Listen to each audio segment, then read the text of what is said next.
수소는 일족 원소인데 족이 없다고?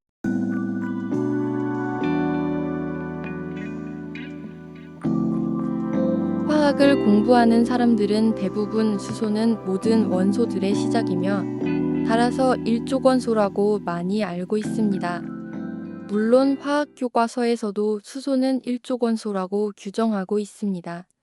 그러나 이것은 수소에 대한 어쩔 수 없는 분류일 뿐, 사실상 수소는 족그룹이 없습니다. 수소의 원자무형과 수소의 파동함수가 곧 원소주기율표이고, 원소주기율표가 수소의 원자무형과 수소의 파동함수라고 하였듯이 수소는 명확하게 족을 구분할 수 없습니다. 그래야 이러한 논리가 성립되는 것입니다. 수소는 모든 원소들을 닮았고 모든 원소들은 수소를 닮았습니다. 따라서 수소는 보통은 일족으로 분류하지만 학술적으로는 어느 족에도 완벽히 속하지 않는다는 의견이 매우 강합니다.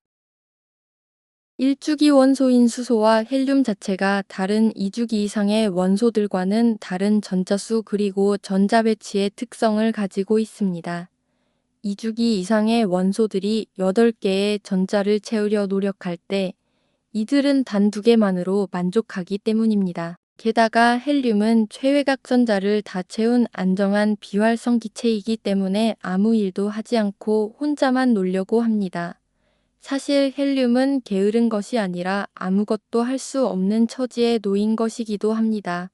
그러다 보니 수소 홀로 나머지 7개의 원소들의 족의 역할을 혼자 다 책임져야 합니다. 그러므로 수소는 어느 특성에 머무르지 않고 1인 치력을 해야 합니다. 수소는 일족 원소로서 금속처럼 주로 환원제이며 일족 원소와 마찬가지로 일가 양리온을 형성하는 공통점이 있습니다. 다만 일족 원소 중에서 유일한 기체 원소이며 금속 원소와는 다르게 전기가 잘 통하지 않는 부도체이고 전자를 잘 내놓지 않습니다. 또한 일족 금속 원소가 플러스 1가양 이온만 가능한 반면 수소는 플러스 1가양 이온뿐만 아니라 마이너스 1가양 이온도 가능한 양쪽성 원소입니다. 그러므로 일부 화학자들은 수소를 일족 원소라고 부르기 어렵다고 합니다. 다른 일족 금속 원소들과는 달리 수소는 전자를 대하는 태도부터가 다르기 때문입니다. 수소는 일족이지만 1인 치력을 하기 위해서 저 아주 반대쪽의 17족 할로젠 원소의 역할도 수행해야 합니다. 1족과 17족은 사실상 주기율표상에서 극과 극입니다. 수소는 이러한 역할을 수행할 수 있습니다. 수소는 전자가 1개뿐이므로 전자 1개를 없애면서 금속처럼 될 수 있지만 전자 1개를 얻음으로써 할로젠 기체들처럼 이원자 분자를 형성하며 산화제의 역할도 수행할 수 있습니다. 수소는 일족 금속 원소와는 달리 이온화 에너지가 높아 전자를 잘 내놓지 않고 가지고 있으려 합니다.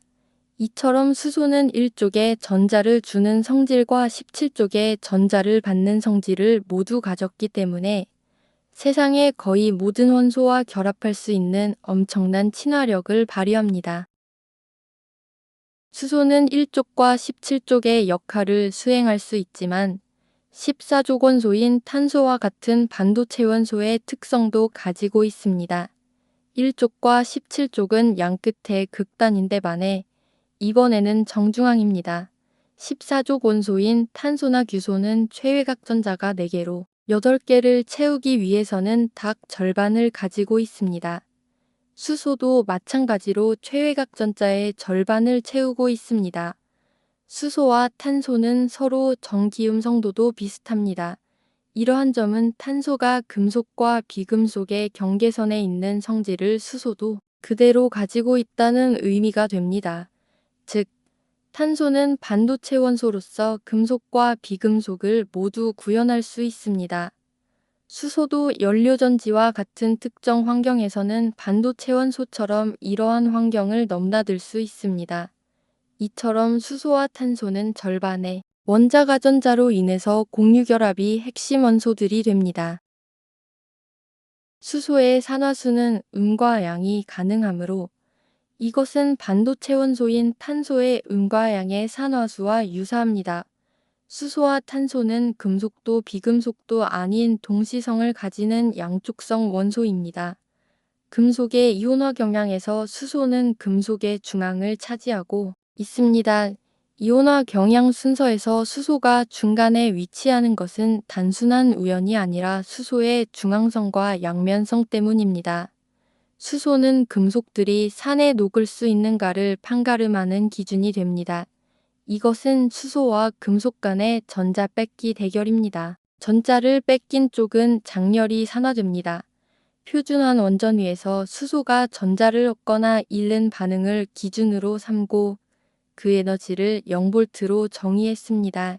이를 표준 수소 전극이라고 하며 금속의 표준환 원전 위의 기준이 됩니다. 표준환 원전 위에서 수소보다 전자를 더 잘 버리는 물질 금속 등은 마이너스 전위 값을 가집니다. 수소보다 전자를 더 잘 얻는 물질 할로젠 등은 플러스 전위 값을 가집니다.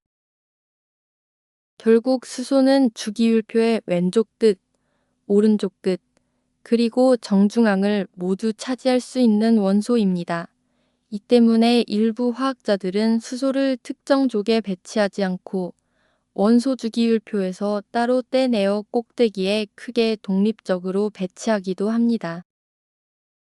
수소의 14족 반도체 원소와 같은 특성이 가장 빛을 발하는 분야는 바로 탄소와 수소의 결합인 유기화학 분야입니다. 유기화학에서는 수소는 1족 원소도 아니고 17족 원소도 아닌 즉 이온의 성질을 버리고 무극성이 되어 탄소와 전자를 서로 공유하며 탄화수소를 구성함으로써 생명체를 구성하는 14족 원소의 일원이 될 뿐입니다. 반면 수소의 1족과 17족의 원소 특성이 가장 빛을 발하는 분야는 무기화학 분야입니다. 수소는 격렬한 이온 반응을 통해 양이온과 음이온, 산과 염기, 산화와 환원 등의 무기화학에 있어서 없어서는 안 되는 존재입니다. 이처럼 수소의 족의 특성을 규정할 수 없는 1인 치력을 통해 무기화학과 유기화학에서 수소가 없다면 이들 학문 자체가 존재할 수 없을 정도로의 위상과 역할을 수행하고 있습니다. 그러므로 수소는 1족 원소이지만 단지 1족에만 머물러서는 절대 안 되는 원소이기도 합니다.